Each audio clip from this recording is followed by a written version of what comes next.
सर्वनाम। सर्वनाम उन शब्दों को कहा जाता है जिन शब्दों का प्रयोग संज्ञा के स्थान पर किया जाता है। सर्वनाम के भेद। सर्वनाम के 6 भेद हैं। पुरुषवाचक सर्वनाम। जो सर्वनाम वक्ता, श्रोता तथा अन्य पुरुषों के लिए प्रयोग होता है पुरुषवाचक सर्वनाम कहलाता है। पुरुषवाचक सर्वनाम के 3 भेद हैं: उत्तम पुरुष, मध्यम पुरुष, अन्य पुरुष।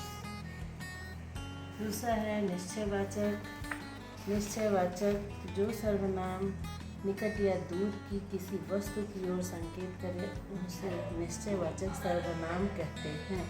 यह मेरी पुस्तक है, जैसे इसमें यह निश्चयवाचक सर्वनाम है। प्रश्नवाचक सर्वनाम। ये जिन सर्वनाम में किसी प्रश्न का बोध होता है उसे प्रश्नवाचक सर्वनाम कहते हैं।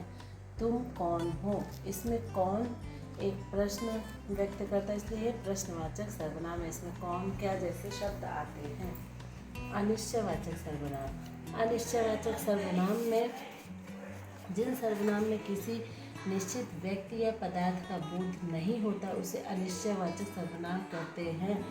कोई आ रहा है जैसे, तो कोई, कुछ, इसमें कोई शब्द अनिश्चित है, इसलिए ये अनिश्चयवाचक सर्वनाम होता है। निजवाचक सर्वनाम। जो सर्वनाम तीनों पुरुषों में निजता का बोध कराता है उसे निजवाचक सर्वनाम कहते हैं। जैसे मैं खुद लिख लूँगा या स्वयं ये कार्य कर लूँगा, खुद, अपने आप, ऐसे वाक्य निजवाचक सर्वनाम में आते हैं। संबंधवाचक सर्वनाम।